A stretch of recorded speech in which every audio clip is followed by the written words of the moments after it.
With nearly 30,000 cafes across the globe, Starbucks has become more than just a household name. From its iconic cups, often adorned with misspelled names, to the espresso inside them, Starbucks has catapulted from one coffee bean shop in Seattle to a sprawling $80 billion business over the last 47 years.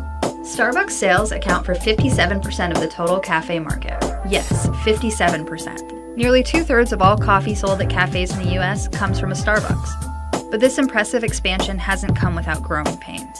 With more than 14,000 locations in the US alone, Starbucks has spread itself too thin. Having too many stores has led to fewer transactions at individual stores. To compensate, the company has raised prices. But doing this too quickly or too often can drive customers away. So how did this happen? And what's a coffee giant to do about it?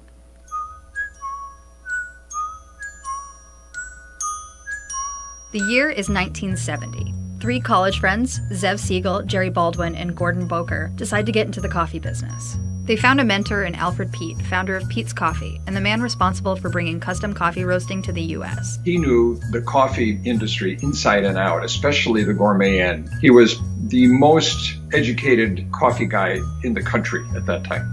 So with Peet's help, the three friends opened Starbucks, a coffee bean shop and roastery at Seattle's famous Pike Place Market in 1971. Peet provided the young entrepreneurs with roasted coffee beans and connected them with coffee brokers until they could set up their own roastery and source their own beans. For the first decade, the founders opened 5 more locations in Seattle. At this point, contemporary coffee consumers might have noticed a glaring absence: actual coffee drinks.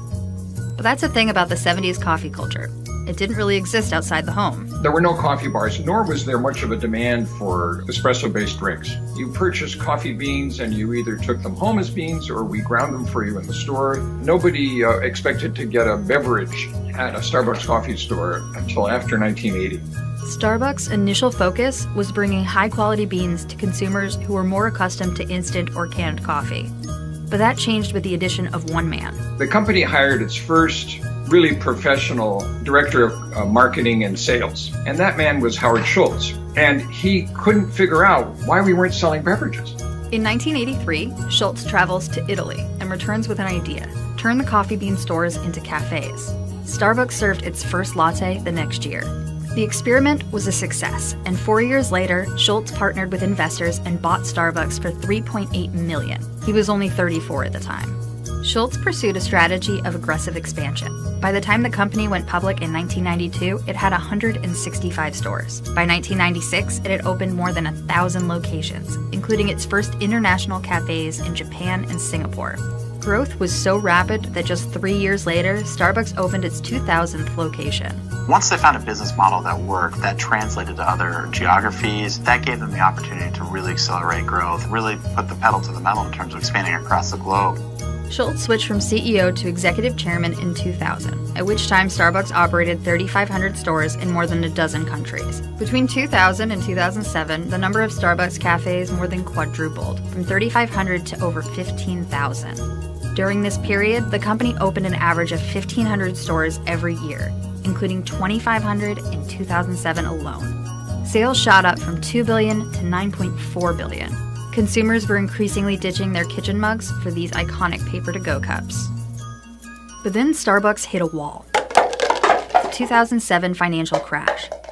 That year, its rapid growth screeched to a halt, and its stock price plummeted by 50% as cash-strapped consumers backed away from pricey coffee habits. The Great Recession was devastating for the restaurant industry. What we typically saw was more trading out, so consumers taking a pause on that everyday luxury that Starbucks offered. So Starbucks brought back Howard Schultz. This news alone caused Starbucks stock to shoot up by 9%. Schultz halted growth and focused on customer experience. He shuttered cafes, more than 600 in 2008 and another 300 in 2009, and laid off around 6,700 baristas. A month after his return, Schultz ordered Starbucks to close all of its U.S. locations for one afternoon, so he could retrain more than 135,000 baristas about how to make its signature espresso.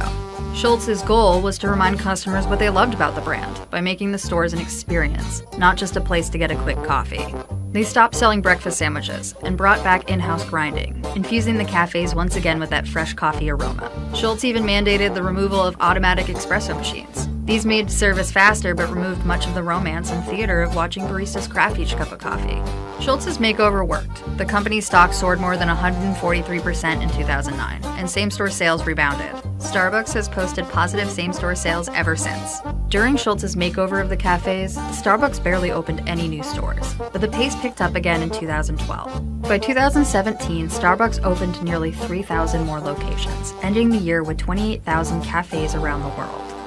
However, this brings us back to the first problem: profit cannibalization.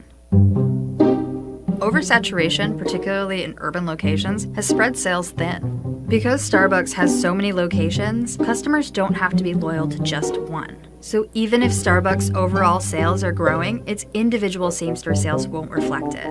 Compounding this problem are changing consumer preferences. People are shying away from sugar-laden calorie bombs, which happens to be one of Starbucks' staples. These signature frappuccinos contain an average of 57 grams of sugar. That's more than double the recommended daily limit of sugar. So to combat these problems, Starbucks is changing once again. The company announced the closure of 150 stores in 2019. That may seem like a drop in the bucket for a sprawling company like Starbucks, but it's 3 times the number of stores it usually closes each year. The company will still open stores, but future growth will be more focused. Additionally, decadent drinks topped with whipped cream are taking a back seat. Instead, the company is pushing lighter drinks like cold brew and its fruity refreshers. The company also plans to roll out delivery to a quarter of its company-owned stores by the middle of 2019. Perhaps the company's biggest undertaking is its new line of upscale stores, Starbucks Reserve Roasteries. These massive 20,000 square foot stores are designed to be a tourist destination. Here, Starbucks baristas and bartenders experiment with different brewing methods and craft new, innovative beverages. These have proven popular. In the first weeks, the Shanghai Roastery made an average of $64,000 every day, which is double what a regular cafe makes in a week. The company has opened 4 roasteries so far, with plans for 2 more. It doesn't look and feel like anything else that Starbucks has. Those are the kind of experiential stores, the high-end experience stores that consumers are really looking for. But I think what's going to be more interesting coming out of that is the halo effect that puts the brand in a higher light among consumers. Yeah, that's pretty meaningful.